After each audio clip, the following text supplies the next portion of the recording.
if the people who you're making music with don't want to make music with you, I would think that it's because you're crazy and you're not a good musician.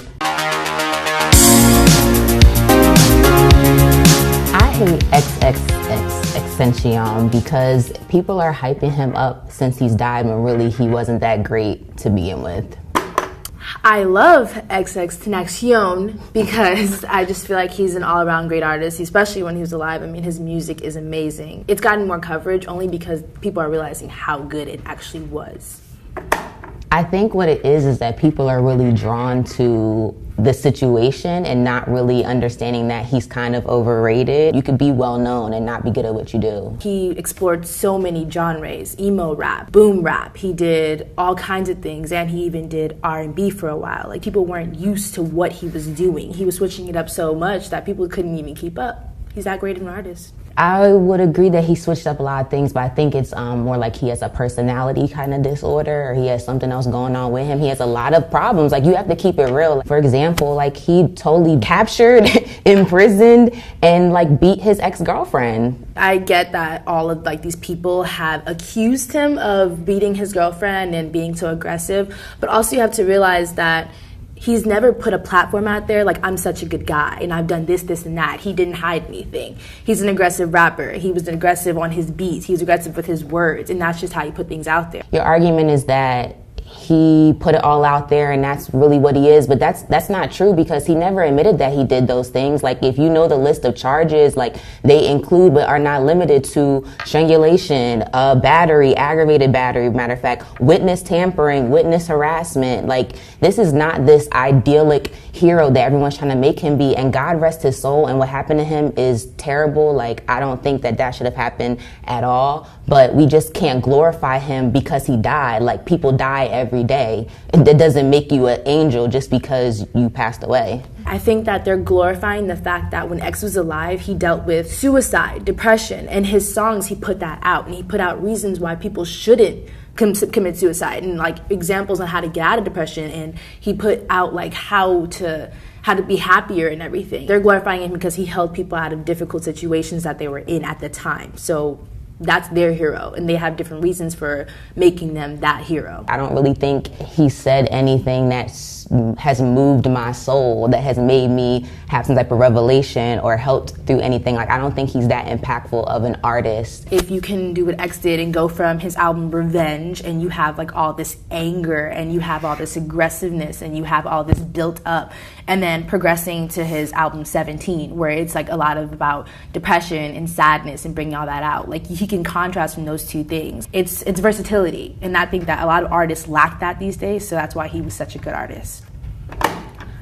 I mean, anger is a secondary emotion to sadness, so having an angry album first and then having a sad one doesn't really like shock me. There's a lot of artists out there who are very versatile and change themselves and remake themselves with every album. You have to listen to stuff like Jocelyn Flores. You have to listen to stuff like Depression and Obsession. Like, those two songs are totally different from Take a Step Back and the stuff he did with Ski Mask. You know, they're like, you have to really focus on what he did on this album, and then when he done this one, and see, okay, well, I felt this way, now I feel this way. I'm glad that you brought up Ski Mask, because I feel like that combination of the two, him by himself, like, he's not really that great. I feel like the stuff he did without Ski was just as good as the stuff he did with him. Ski is just an add-on artist that you can add on to something and it makes it like 1% better, but it's still good without him.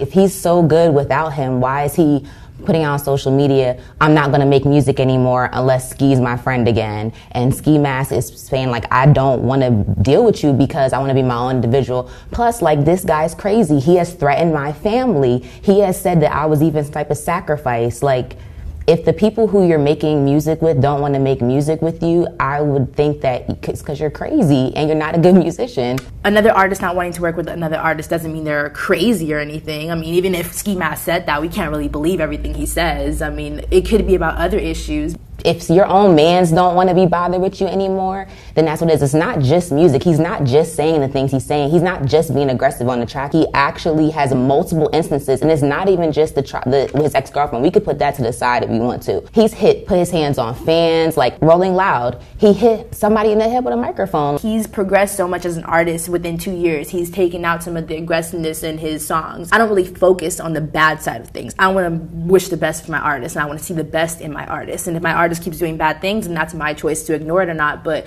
really, I'm not ignoring it. I'm just trying to focus on the good part. Some of the kids these days, if you ask them why they liked X or why they looked up to X, it was because that they helped them do problems, depression, suicide, and all that.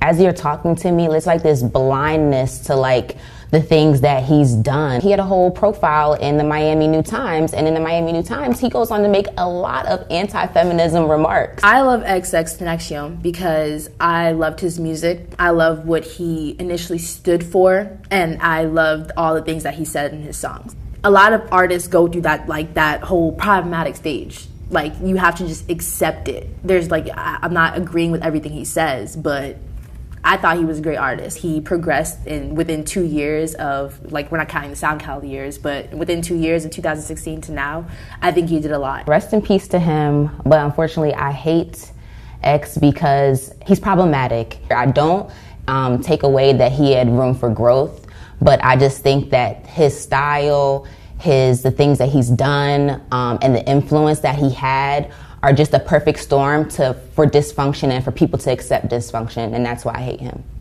I guess we have to just agree to disagree.